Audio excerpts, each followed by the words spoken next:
আলবিকে গ্রেফতার করার আগে গ্রেফতার করতে হবে তিথিকে। এই দুশ্চরিত্র নারীর জন্য আলবির সংসারটা শেষ করে ফেলছে তিথি।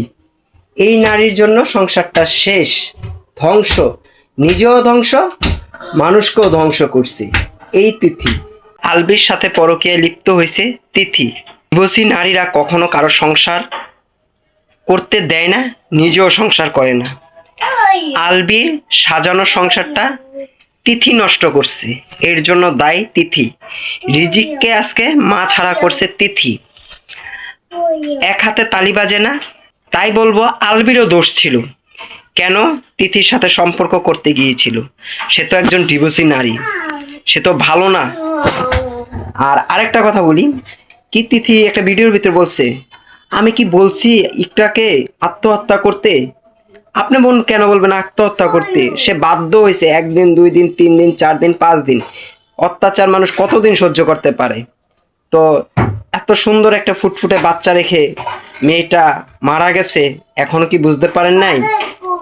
এই যে অনেকে বলে না নারীরা কিসে আটকায়, নারীরা শুধু ভালোবাসায় আটকায়। স্বামী যদি ভালোবাসা না দেয়, নারীরা তাদের প্রতি দুশ্চিন্তা থাকে, তাদের প্রতি দুর্বল থাকে।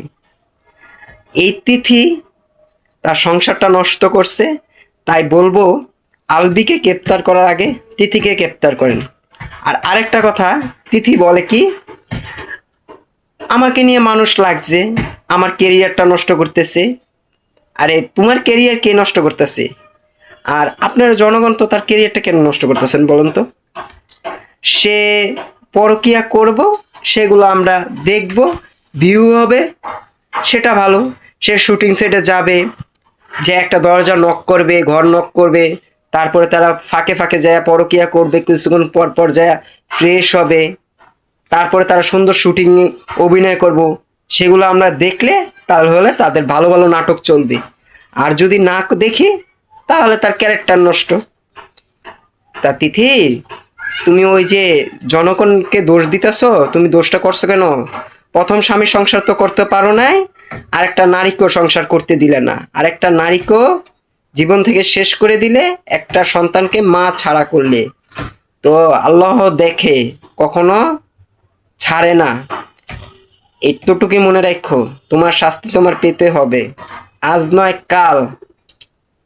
তোমাকে ভাবছিলাম অনেক একটা ভালো মেয়ে, কিন্তু তুমি এত দুশ্চরিত্রহীন, যা বলার বাহিরে। পুরুষদের সাথে খারাপ কাজে যায় লিপ্ত হও কেন?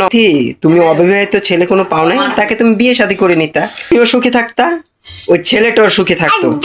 আর আজকে তুমিও সুখী হতে পারলা না, আলবিকেও সুখী হতে দিলা না, ইকরাকেও সুখী হতে দিলা না, আর রিজিকের জীবনটা তো পুরাই শেষ করে দিলা। মা ছাড়া একটা ছেলে কখনো ভালো থাকতে পারে না। তুমি বুঝবা কি? তুমি তো একটা ডিভোর্সি নারী। ইকরাপুর জন্য সবাই দোয়া করবেন, আল্লাহ তাআলা তাকে যেন জান্নাতের নসিব দান করে। এবং আলবিকে গ্রেফতার করার আগে তিথিকে গ্রেফতার করা দরকার।